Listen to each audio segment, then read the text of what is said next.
Vous vous souvenez que nous avons dit que premier-né signifie un nouveau commencement.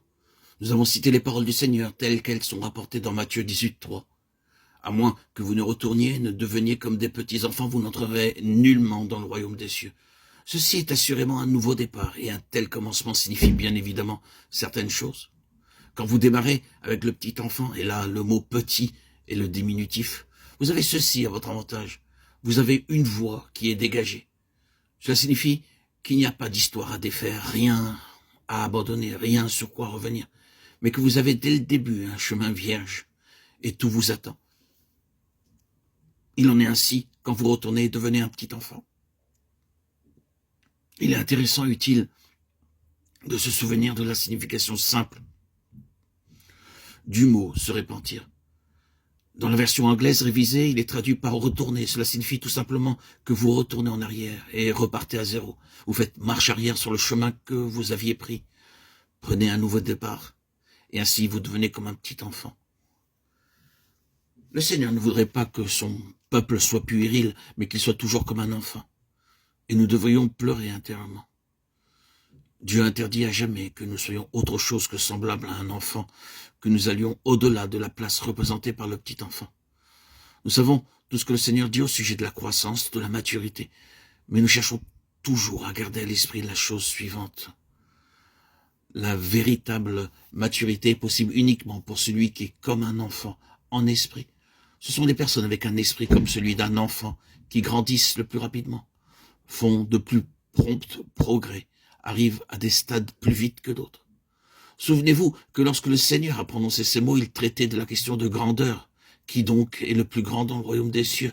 Matthieu 18:1. Ainsi, la question de la grandeur est liée au fait d'être comme un enfant. Les standards de Dieu sont si différents de ceux des hommes.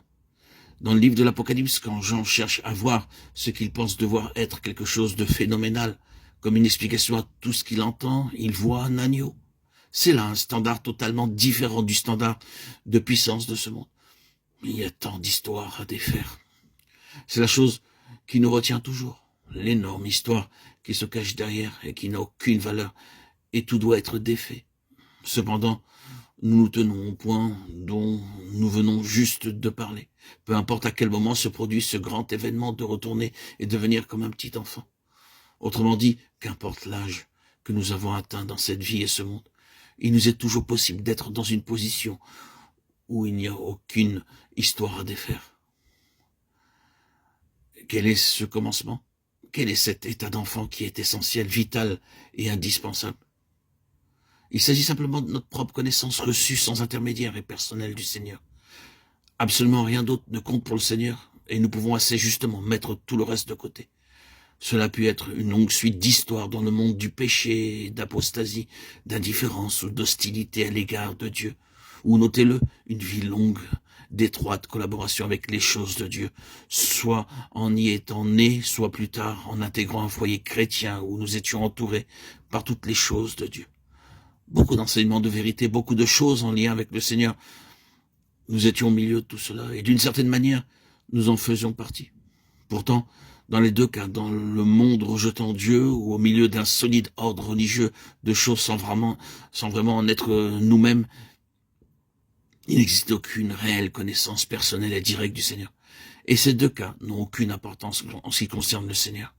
Le Seigneur dit que vous ayez totalement au dehors et opposé ou indifférent, ou qu'en raison de votre vie ici sur cette terre, vous ayez été physiquement au milieu de choses qui me concernaient, mais sans expérimenter une connaissance personnelle de moi-même, cela ne compte pas. Ce n'est pas une histoire avec moi. L'histoire avec moi est uniquement celle de votre propre connaissance personnelle de Christ. Et quel que soit le moment où vous y êtes entré, c'est le commencement avec moi.